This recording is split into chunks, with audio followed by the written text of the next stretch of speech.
फालतू बिल्कुल भी बातों पर ध्यान नहीं देंगे और ना ही फालतू बातें करेंगे, क्योंकि मैंने बहुत जगह देखा है कि वीडियो को लंबा करने के लिए बहुत सी फालतू बातें करी जाती हैं। हम उन बातों को बिल्कुल नहीं करेंगे, हम फैक्ट टू फैक्ट बात करेंगे और हम सिर्फ उन बातों पर ध्यान देंगे जो कि आपके एग्जाम्स के लिए बहुत ज़्यादा इंपॉर्टेंट होती हैं। बिल्कुल भी बेकार की बातें करने से कोई फ़ायदा नहीं है। हम सिर्फ फैक्ट टू फैक्ट तथ्य पे बातें करेंगे, क्वेश्चंस पे बातें करेंगे। वीडियो बढ़ाने का, लंबी करने का मेरा कोई इरादा नहीं है। ठीक है। आज आपने देखा होगा कि हम एग्जाम्स में जब देने जाते हैं तो बहुत से लोग ऐसा करते हैं कि फॉर्म निकला है, फॉर्म निकलने के लिए आपने क्या किया कि पैसे लिए और फॉर्म डाल दिया। लेकिन हम क्या करते हैं, उसके लिए तैयारी कभी नहीं करते हैं। तैयारी बहुत कम लोग करते हैं। अगर आप उसके लिए तैयारी नहीं करोगे तो वो वैसा कि आपको ऐसे परिणाम नहीं मिलेंगे जो कि आपको मिलने चाहिए। तो इसके लिए क्या करना चाहिए कि हमें एक सीक्वेंस से, एक अच्छे तरीके से, एक अच्छी लेवल से तैयारी करनी चाहिए। हम आपको वही तैयारी प्रोवाइड कराएंगे, वही तैयारी हम आपको मुहैया कराएंगे जो कि आपको एग्जाम को क्रैक करने में बहुत ज़्यादा मदद प्रदान करे। तो हम आपके लिए उसी इस तरह एक सीरीज लेकर आए हैं संविधान के बारे में। उम्मीद है कि इसमें से आपको एक भी ऐसा क्वेश्चन नहीं बचेगा जो कि आपको एग्जाम्स में परेशान कर दे। मैं कोशिश करूंगा कि आपको वो सारे फैक्टर, सारे क्वेश्चंस को क्लियर करा दूं जो कि आपके एग्जाम में बहुत ज़्यादा इंपॉर्टेंट साबित होने वाले हैं। एग्जाम में जाने से पहले आपको इन सारे जितनी भी मैं चीज़ें बताऊं उन सबके एक नोट्स बना लेने हैं। उन सारे नोट्स को आप लोग रट लेंगे, याद कर लेंगे और दिमाग में भर लेंगे। और जहाँ तक मेरा अनुमान है, आपको रटने की जरूरत नहीं पड़ेगी। अगर आप मेरी जो वीडियोज़ है, मेरी जो इस क्लासेस को आप नॉर्मली ठीक तरीके से लेना शुरू कर देंगे या एक कंटिन्यूटी बनाए रखेंगे आप, तो आपको रटने की जरूरत ही नहीं पड़ेगी। क्योंकि मैं कोशिश करूँगा कि आपको वो सारी चीज़ें आपको बताऊँ जो कि आपके एग्जाम्स में बिना रटे आपके माइंड में तुरंत आ जाए। जैसे आप क्वेश्चन को देखेंगे, क्वेश्चन देखते ही वो उसका आंसर आपके माइंड में तुरंत आ जाना चाहिए। इस तरीके से हमें पढ़ना चाहिए। ठीक है, तो चलिए शुरुआत करते हैं। मैंने आपको पिछली वीडियो में बताया था कि संविधान सभा का निर्माण हो गया था। संविधान सभा के निर्माण, जैसे कैबिनेट मिशन प्लान जब आया था, कैबिनेट मिशन प्लान बनने के बाद संविधान सभा के निर्माण की बातें शुरू हो गई थी और संविधान सभा का निर्माण भी शुरू हो गया था। लेकिन अब यहाँ पर एक तथ्य आया था आपके सामने निकलकर, जब जुलाई 1946 में जब संविधान सभा के रिजल्ट निकल कर आए थे तो उसमें सबको अपने अपने वोटिंग मिले थे। तो उसमें 73 जो कैंडिडेट थे वो मुस्लिम लीग के थे। जो 73 कैंडिडेट थे वो मुस्लिम लीग के थे। जब जुलाई 1946 में जब चुनाव होने के बाद जब मुस्लिम लीग को 73 कैंडिडेट चुनकर आए तो मुस्लिम लीग ने अपने आप को इस संविधान सभा की जितनी भी आगे होने वाले अधिवेशन थे या उन्हें अधिवेशन कह लो या मीटिंग कह लो, उन मीटिंग्स में रखने से अपने आप को पीछे कर लिया। अब मुस्लिम लीग को पता चल गया कि भाई इसके ओनली 73 कैंडिडेट चुनकर आए हैं तो उसका वर्चस्व तो होने से रहा उसमें, तो उसने अपने आप को इससे पीछे रखना शुरू कर लिया। अब संविधान सभा की पहली बैठक हुई जो 9 दिसंबर 1946 को हुई थी, संविधान सभा की पहली बैठक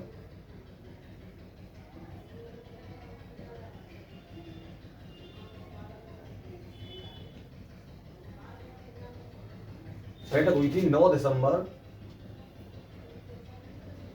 1946 को। संविधान सभा की जब पहली बैठक हुई थी, प्रथम बैठक हुई 9 दिसंबर 1946 को, इसमें मुस्लिम लीग ने भाग नहीं लिया। और इसमें जो टोटल चुनकर 289 कैंडिडेट आए थे, कितने कैंडिडेट टोटल चुनकर आए थे? 200। इससे पहली वाली क्लास में आपको ये सारी चीजें क्लियर कर चुका हूं, लेकिन फिर भी मैं आपको एक बार बता देता हूं कि जब 289 कैंडिडेट टोटल चुनकर आए थे, जो प्रथम बैठक हुई थी उसमें से इसमें मात्र 210 कैंडिडेट ही प्रेजेंट हुए थे। यानी संविधान सभा की पहली बैठक में सिर्फ 200 कैंडिडेट ही उपस्थित हुए थे। 173 तो इसमें से संविधान सभा में से वो निकल गए थे, मुस्लिम लीग वाले थे। मुस्लिम लीग ने इसका कंप्लीटली बहिष्कार कर दिया और मुस्लिम लीग अपने लिए एक अलग संविधान की मांग करने के लिए अड़ गई। अब उसका एक ही इरादा था कि हमारे लिए अलग से संविधान बनाइए, हमारे लिए पाकिस्तान निर्माण करिए, हमारे पाकिस्तान का निर्माण करवाइए। वो भारत में रहना नहीं चाहते थे। उन लोगों का एक ही मोटिव था कि हमें सिर्फ पाकिस्तान चाहिए। तो उन लोगों ने संविधान सभा की प्रथम बैठक का पूरी तरह से क्या कर दिया? बहिष्कार कर दिया। अब संविधान सभा की प्रथम बैठक के अध्यक्ष कौन थे? डॉक्टर सच्चिदानंद सिन्हा।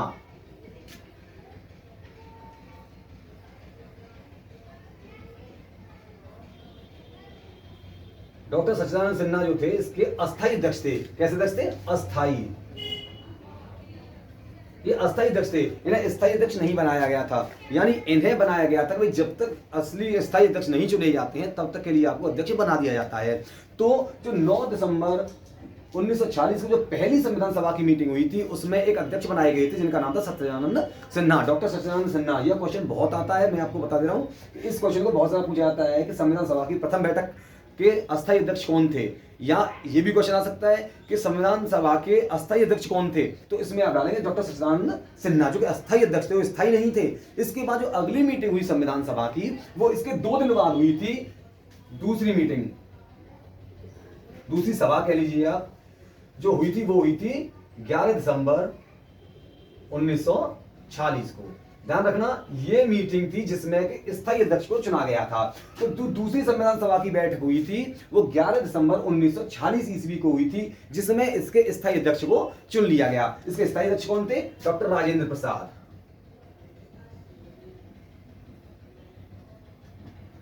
ध्यान रखना, जो इसके स्थायी अध्यक्ष थे वो थे डॉक्टर राजेंद्र प्रसाद, जो कि दूसरी मीटिंग में ही चुन लिए गए थे। पहली मीटिंग में कौन चुने गए थे? डॉक्टर सच्चिदानंद सिन्हा, जो अस्थायी अध्यक्ष थे। और इसके बाद जो दूसरी मीटिंग में चुने गए थे 11 दिसंबर 1946 को जो मीटिंग हुई थी उसमें स्थायी अध्यक्ष चुने गए थे, जिनका नाम था डॉक्टर राजेंद्र प्रसाद। इसके नीचे स्थायी, ये स्थायी अध्यक्ष थे इसके, यानी ये संविधान सभा के चलने तक इसके अध्यक्ष बने रहने थे। इसके बाद क्या हुआ? इसके बाद कुछ लोग और चुने गए, वैधानिक सलाहकार चुने गए। बी एन राव को वैधानिक सलाहकार चुना गया। वैधानिक सलाहकार,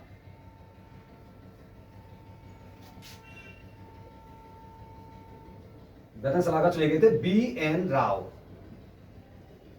वैधानिक सलाहकार कौन चुने गए थे?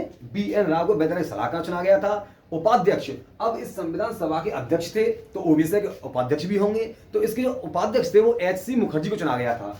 संविधान सभा के उपाध्यक्ष यहां लिख देते हैं,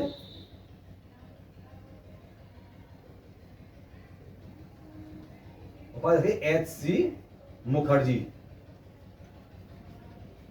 संविधान सभा के उपाध्यक्ष थे एच सी मुखर्जी। यानी ध्यान रखना, इस चीज में क्या हुआ था कि संविधान सभा की दूसरी मीटिंग में जो 11 दिसंबर 1946 ईस्वी को हुई थी उसमें एक तो अध्यक्ष चुने गए, स्थायी अध्यक्ष चुने गए, जो थे डॉक्टर राजेंद्र प्रसाद। इसके बाद जो चुने गए थे वो थे आपके वैधानिक सलाहकार जो कि बी एन राव, और जो उपाध्यक्ष थे वो चुने गए थे एच सी मुखर्जी। अब इसमें एक क्वेश्चन और आता है कि ये संविधान सभा की मीटिंग हुई कहां थी? ये हुई थी संसद भवन के पुस्तकालय भवन में, दिल्ली में, दिल्ली के संसद भवन के पुस्तकालय भवन में।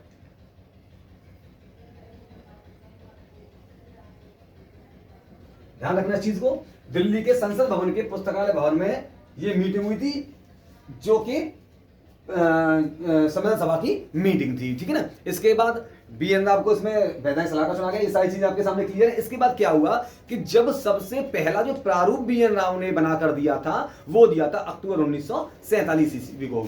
अक्टूबर 1947 ईस्वी को बी एन राव ने प्रथम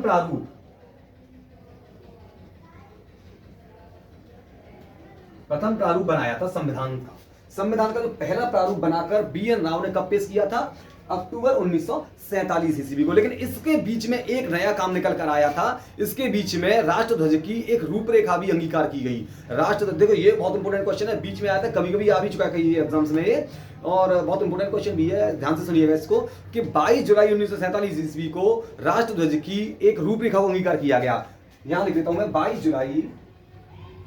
देखिए संविधान सभा के बीच बीच में ये जो मेन चीजें हैं इसमें कुछ क्वेश्चंस ऐसे भी आ जाते हैं जो कि लीक से थोड़े से हट जाते हैं, तो उन क्वेश्चन को वो जो क्वेश्चन है उन पर भी थोड़ा सा फोकस हमें करना चाहिए, क्योंकि अगर हम डायरेक्ट मूल चीज पे ही चलेंगे तो हो सकता है हम थोड़ा सा डिफीट खा जाएं। क्योंकि कभी कभी आपने ऐसा भी देखा होगा कि जहाँ पे हम एग्जाम देने जाते हैं तो संविधान के मैटर में तो कुछ लोग ये भी करते हैं कि अनुच्छेद को रट लेते हैं, अनुच्छेद को वो लोग रट लेते हैं, लेकिन जो बेसिक क्वेश्चंस होते हैं, छोटे मोटे क्वेश्चंस होते हैं, उन्हें हम छोड़ देते हैं कि ये कहीं नहीं आने वाला है। लेकिन ध्यान रखना कि वहीं पर हमारे जो हमारी सबसे बड़ी गलती होती है वही हो जाती है, क्योंकि क्वेश्चंस वो आ जाते हैं जिनकी हमने कभी कल्पना भी नहीं करी होती है। हम हार्ड, कठिन से कठिन क्वेश्चंस हम रट लेते हैं, लेकिन होता क्या है कि जो सिंपल क्वेश्चंस होते हैं वो वहां पर आ जाते हैं, तो हम उन्हें देखते भी नहीं है, हम सोचते हैं ये आएगा नहीं, तो हम उन क्वेश्चंस को छोड़ देते हैं और वही क्वेश्चन एग्जाम्स में हमें दिख जाते हैं। तो यहाँ पे हमें ध्यान रखना है, हमें उन क्वेश्चंस को बिल्कुल भी नेग्लेक्ट नहीं करना है, उन्हें ध्यान रखना है, वो क्वेश्चंस भी एग्जाम्स में हमें डिफीट दे सकते हैं। तो ध्यान रखना, इसके बीच में एक काम और हुआ था कि राष्ट्रध्वज की रूपरेखा को अंगीकार किया गया था, जो 22 जुलाई 1947 को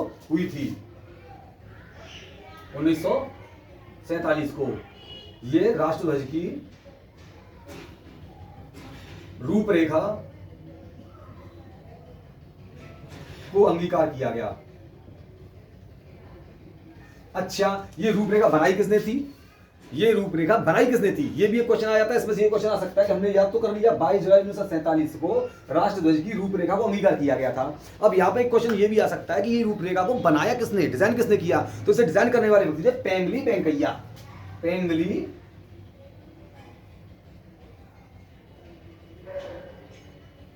वेंकैया। देखिए जो 22 जुलाई 1947 को जो राष्ट्रध्वज की रूपरेखा बनाई थी वो पेंगली वेंकैया ने बनाई थी। ध्यान रखना इस चीज को, 22 जुलाई 1947 को राष्ट्रध्वज की रूपरेखा को बनाया था, जिसे अंगीकार किया गया था, वो पेंगली वेंकैया ने बनाई थी। ठीक है ना, ध्यान रखना ये क्वेश्चन भी काफी इंपोर्टेंट है। इसके बाद क्या हुआ था मैं आपको बताऊंगा, 13 दिसंबर 1946 को जवाहरलाल नेहरू ने एक उद्देश्य प्रस्ताव दिया था। क्या दिया था? उद्देश्य प्रस्ताव। ये बहुत इंपोर्टेंट क्वेश्चन है, कई बार आ चुका है और फिर आने के चांसेस हैं। देखिए इसके बारे में आपको थोड़ा सा समझना चाहिए कि 13 दिसंबर 1946 ईस्वी को, 13 दिसंबर 1946 में उद्देश्य प्रस्ताव,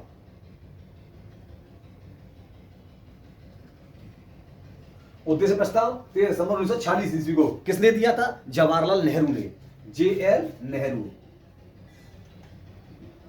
अब इस उद्देश्य प्रस्ताव पर 19 दिसंबर तक विचार किया गया। कब तक विचार किया गया? 19 दिसंबर तक इस पर विचार किया गया। विचार किया गया 19 दिसंबर तक। इसके बाद से 22 जनवरी 1947 को लागू कर दिया गया, यानी 22 जनवरी 1947 इसको एक्सेप्ट कर लिया गया।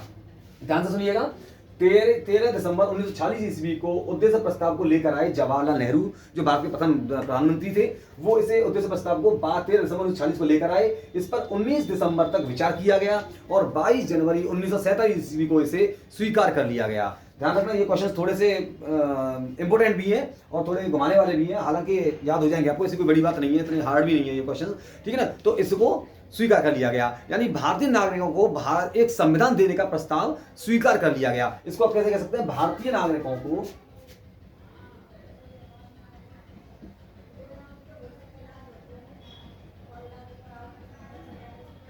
एक संविधान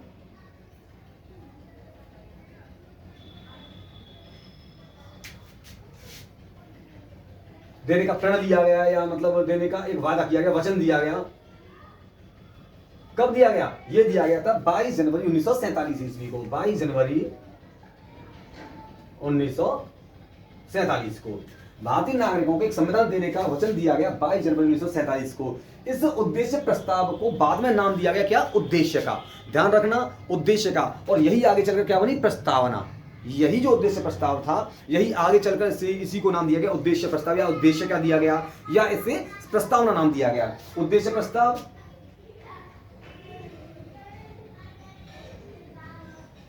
उद्देश्य का, या प्रस्तावना, इसी को प्रस्तावना नाम दिया गया। ध्यान रखिएगा, उद्देश्य प्रस्ताव को ही उद्देश्य का नाम दिया गया और इसे ही प्रस्तावना नाम दिया गया। अब इसके बारे में एक बहुत ही मोस्ट इंपोर्टेंट क्वेश्चन मेरे माइंड में आ रहा है, संविधान की आत्मा का आधार किसे कहा जाता है? संविधान की आत्मा का आधार किसे कहा जाता है? वो कहा जाता है उद्देशिका को। उद्देशिका को संविधान की आत्मा का आधार कहा जाता है। देखिए, संविधान की आत्मा का आधार की आत्मा का आधार उद्देश्य क्या? देखिए, इसे आप प्रस्तावना भी बोल सकते हैं, उद्देश्य का भी बोल सकते हैं। संविधान की आत्मा का आधार किसे कहा जाता है? तो इसका एक ही आंसर है, उद्देश्य का को संविधान की आत्मा का आधार कहा जाता है। आपको एक बात बता दूं, ये क्वेश्चन कई बार आ चुका है, बहुत बार। आप पुराने पेपर्स को उठा के देख सकते हैं, उनमें इस क्वेश्चन को कई बार पूछा गया, घुमा फिरा के या कैसे भी करके इस क्वेश्चन को पूछा गया है। तो याद रखना, ये क्वेश्चन बहुत इंपॉर्टेंट है। संविधान की आत्मा का आधार उद्देशिका को कहा जाता है। ये क्वेश्चन किसी भी तरह से आपके सामने आ सकता है, किसी भी एग्जाम में आ सकता है, चाहे आप छोटे लेवल का एग्जाम देख रहे हैं, चाहे बड़े लेवल का एग्जाम देख रहे हैं, तो हर एग्जाम में इन क्वेश्चंस को रिपीट किया था। तो मैंने आपको जो चीजें बताई, एक बार फिर से देख लीजिएगा, क्योंकि बहुत इंपॉर्टेंट चीजें हैं, जो फैक्टर्स हैं ये आपके सामने। हम सिर्फ फैक्टफुल बातें करेंगे, फालतू की बातें नहीं करेंगे बिल्कुल भी, सिर्फ क्वेश्चन पर फोकस करेंगे। क्योंकि कुछ चीजों में मैंने देखा है कि वीडियोज में 1-1 घंटे की वीडियोज कर देते हैं, उसमें आपको क्वेश्चन सिर्फ 15 या 20 बताए जाते हैं। तो मैं उन चीजों पर फोकस करूंगा कि आपको छोटी वीडियो दूं या बड़ी वीडियो दूं, लेकिन आपको क्वेश्चंस ज्यादा से ज्यादा मिलें। आपको मतलब जो हमारा लक्ष्य है वो हमें सबसे ज्यादा अचीव करने में मदद मिलनी चाहिए। हमें ज्यादा से ज्यादा क्वेश्चंस मिलने चाहिए, हमें ज्यादा से ज्यादा क्या होता है, माल मिलना चाहिए। देखिए, सबसे पहले मैं आपको बताता हूँ, जब जुलाई 1946 ईस्वी में संविधान सभा का जब चुनाव खुलकर आ गए थे, तो उसमें 73 जो सीटें थी या 73 कैंडिडेट्स मुस्लिम लीग के निकल कर आए थे। तो मुस्लिम लीग ने क्या किया कि इसमें जाने से इनकार कर दिया, इसको मतलब नेग्लेक्ट कर दिया, इसमें उन्होंने भाग लेने से मना कर दिया। जो संविधान सभा की पहली बैठक हुई थी, प्रथम बैठक हुई थी, वो हुई थी 9 दिसंबर 1940 ईस्वी को। ध्यान रखना, 9 दिसंबर 1940 को संविधान सभा की प्रथम बैठक हुई थी। ध्यान रखना इस क्वेश्चन को, इंपोर्टेंट क्वेश्चन है। इसके बाद इसके अस्थायी अध्यक्ष थे वो डॉक्टर सच्चिदानंद सिन्हा थे, ये भी इंपोर्टेंट क्वेश्चन है। देखिए यहाँ पर जितने भी क्वेश्चंस आपको दिखाई दे रहे हैं सारे क्वेश्चन मोस्ट इंपोर्टेंट है, और इन क्वेश्चंस को एग्जाम्स में आने में कोई ज्यादा वो नहीं करना है, ये कभी भी आपके सामने टपक सकते हैं। किसी भी एग्जाम में चले जाइए, वहां कहीं भी क्वेश्चन कभी भी टपक सकते हैं आपके सामने, तो आपको टेंशन लेने की जरूरत नहीं है, यानी आपको ज्यादा सोच विचार की जरूरत नहीं है इसमें। तो देखिए 9 दिसंबर 1940 को संविधान सभा की प्रथम बैठक हुई थी। इसके बाद डॉक्टर सच्चिदानंद सिन्हा को इसके अस्थायी अध्यक्ष चुना गया था। इसके बाद दूसरी सभा 2 दिन बाद दूसरी सभा हुई जिसके स्थायी अध्यक्ष चुने गए थे डॉक्टर राजेंद्र प्रसाद। ये 11 दिसंबर 1946 ईस्वी को हो गई थी।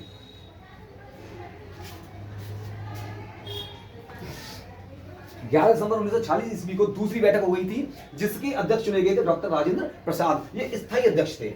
ध्यान रखना ये क्वेश्चन आता है कि संविधान सभा के स्थायी अध्यक्ष कौन थे या अस्थायी अध्यक्ष कौन थे, यहाँ पे आपको कंफ्यूज नहीं होना है। स्थायी राजेंद्र प्रसाद थे, अस्थायी डॉक्टर सच्चिदानंद सिन्हा थे, इसमें कोई कंफ्यूजन वाली बात नहीं है, बहुत सिंपल है, नॉर्मल सी चीजें आपको याद हो जाएगा। स्थायी अध्यक्ष कौन थे? डॉक्टर राजेंद्र प्रसाद। अब इसी बैठक में 2 व्यक्ति और चुने गए थे, वो 2 व्यक्ति थे वैधानिक सलाहकार।